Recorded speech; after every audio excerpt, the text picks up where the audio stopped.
Assalamualaikum warahmatullahi wabarakatuh.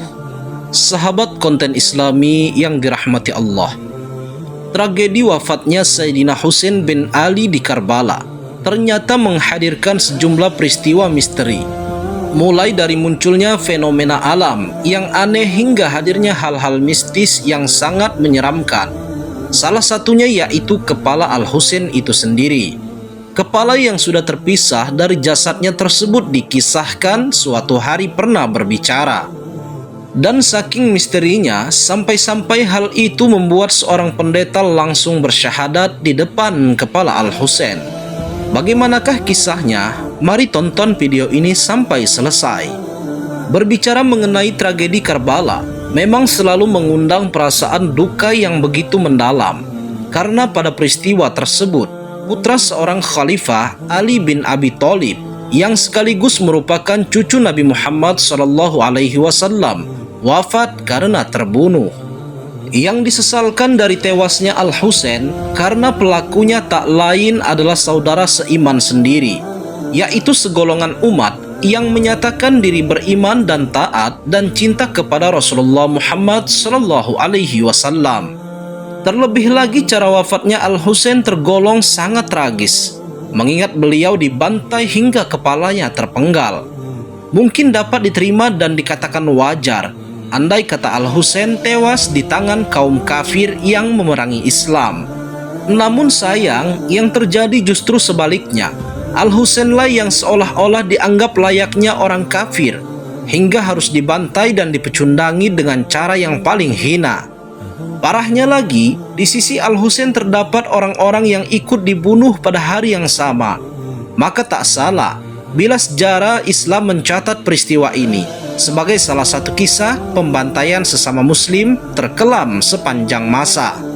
Selain karena pelakunya yang juga disesalkan dari tragedi Karbala, yaitu dasar dan motifnya sebagaimana tercatat, Al-Husain dibunuh dengan motif kekuasaan karena menolak mengakui kekhalifahan Yazid bin Muawiyah, serta dianggap melakukan pembangkangan dan upaya penggulingan terhadap penguasa yang sah.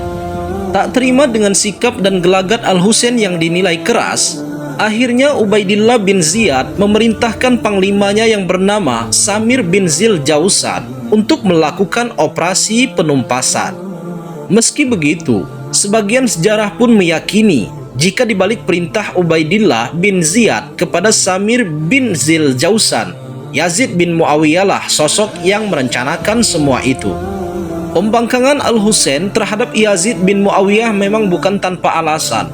Sebab Al-Husain merasa dikhianati setelah kekhalifahan yang ditinggalkan Muawiyah bin Abi Sufyan justru jatuh ke tangan anaknya Yazid bin Muawiyah. Padahal sebelumnya Muawiyah telah membuat beberapa perjanjian dengan kakak Al-Husain, yaitu Hasan bin Ali, di mana pada saat itu Al-Hasan yang mewarisi kekhalifahan ayahnya Ali bin Abi Thalib secara terpaksa harus mengalah dan menyerahkan kursi jabatan tersebut kepada Muawiyah. Hal itu dilakukan demi kepentingan persatuan umat yang sebelumnya sempat terpecah. Dengan kesepakatan, setelah Muawiyah ini meninggal, jabatan tersebut tak boleh dilanjutkan oleh anaknya. Dengan kata lain, kepemimpinan harus kembali ke Hasan. Namun yang terjadi setelah Muawiyah wafat, kekhalifahan bukannya kembali, yang ada justru dilanjutkan oleh Yazid bin Muawiyah. Maka dengan alasan itu, Al-Husain pun menolak untuk berbaiat kepada Yazid. Ditambah lagi sosok Yazid juga dinilai jauh dari kata layak untuk menjadi seorang pemimpin umat. Singkat cerita, terjadilah ketegangan antara Al-Husain dan Yazid beserta kelompoknya masing-masing. Hingga puncaknya peristiwa Karbala lah yang mengakhiri cerita tentang Al-Husain. Kekalahan Al-Husain beserta pengikutnya di Karbala laksana kemenangan besar yang disambut gembira oleh Ubaidillah, yang saat itu menjabat sebagai gubernur di Kufah pada masa itu. Sebab dengan tewasnya Al-Husain seolah membuat dirinya seperti seorang pahlawan di mata Yazid bin Muawiyah.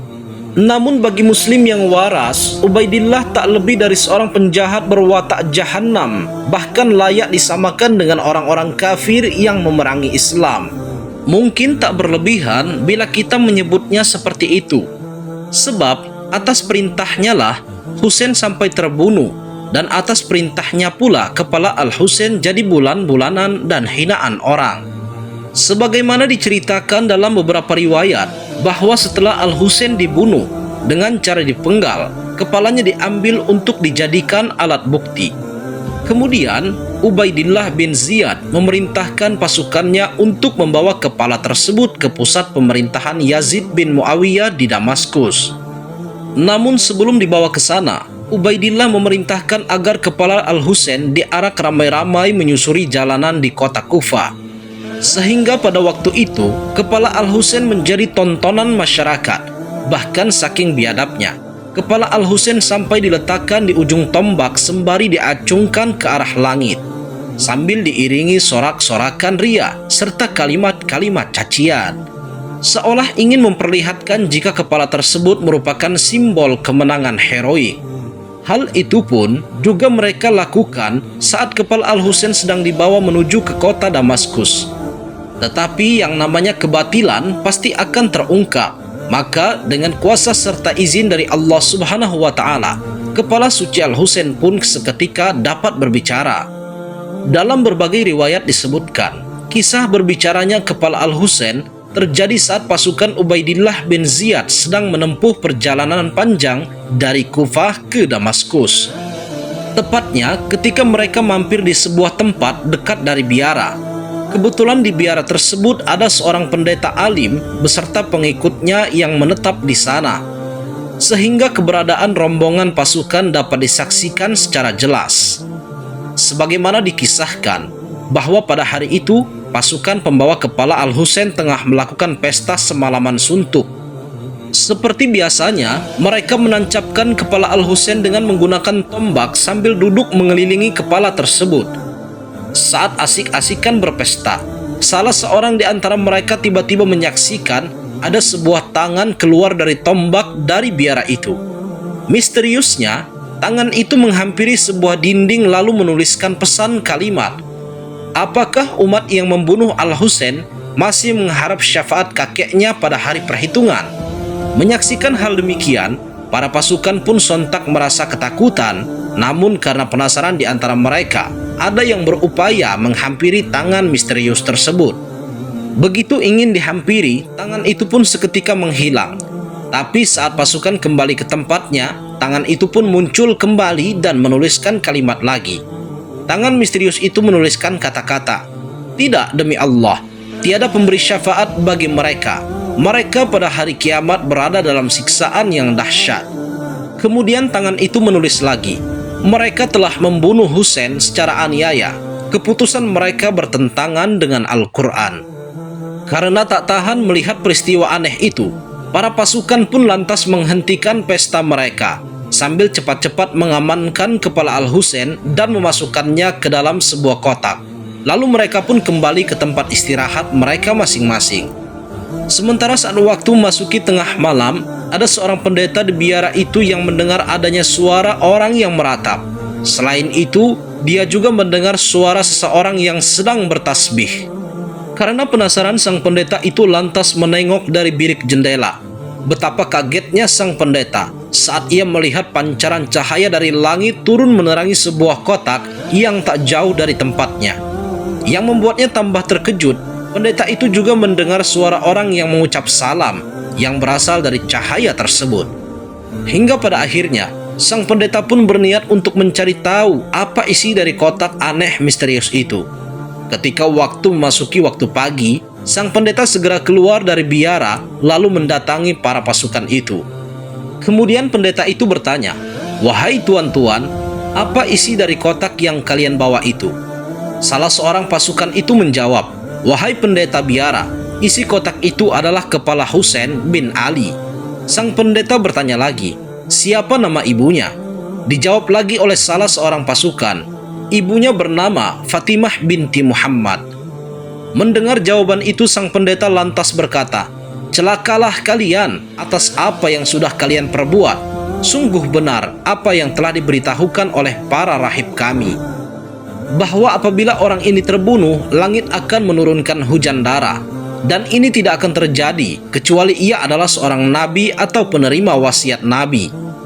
Setelah dialog tersebut, sang pendeta pun meminta izin kepada pasukan untuk meminjam sebentar kotak yang berisikan kepala Al-Husain. Awalnya para pasukan menolak, namun sang pendeta menawarkan uang senilai 10.000 dirham. Hingga pada akhirnya terjadilah kesepakatan. Tanpa berlama-lama, sang pendeta langsung membawa kepala Al-Husain ke dalam biaranya. Di sana, ia membersihkan, membasuh, dan menyebarkan wangi-wangian di kepala Al-Husain. Kemudian ia meletakkan kepala tersebut di tempat beribadahnya. Saat memandang dengan hening kepala itu, sang pendeta pun seketika menangis di hadapan kepala Al-Husain, lalu dia berkata, "Wahai kepala pemimpin alam semesta, diriku menyangka engkau adalah bagian dari orang-orang yang telah Allah gambarkan dalam Taurat dan Injil, dan telah diberi keutamaan takwil olehnya. Karena para pemimpin Bani Adam di dunia dan akhirat menangisimu, sungguh aku ingin mengenalmu." Dengan izin Allah Subhanahu wa Ta'ala, tiba-tiba kepala Al-Husain berbicara dengan mengatakan, "Akulah orang yang teraniaya, orang yang bersedih, orang yang berduka, orang yang dibunuh secara zalim, dizalimi dengan orang-orang yang durhaka. Akulah orang yang dengan tanpa berdosa hartanya dirampas, orang yang dicegat untuk mendapatkan air. Akulah orang yang diusir dari keluarga dan negerinya." Dengan perasaan terguncang, sang pendeta berkata, "Demi Tuhan, wahai kepala suci, jelaskan tentang dirimu lagi." Kepala Al-Husain pun menjawab lagi, "Aku adalah putra Muhammad Al-Mustafa, putra Ali Murtado, putra Fatimah Az-Zahra, putra Khadijah Kubro, putra Urwatul Wuthqa.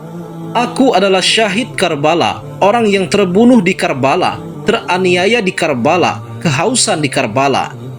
Mendengar jawaban kepala Al-Husain, sang pendeta semakin tenggelam dalam tangisannya.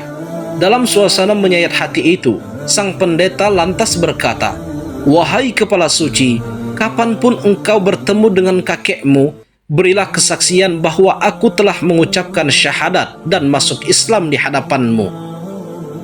Singkat cerita, sang pendeta pun akhirnya pergi meninggalkan biara itu dan melanjutkan hidupnya sebagai seorang muslim. Wallahu a'lam bissawab. Sahabat konten Islami yang dirahmati Allah, semoga kisah ini bermanfaat, dan jika kalian suka dengan video ini, jangan lupa untuk tekan tombol like dan subscribe. Terima kasih.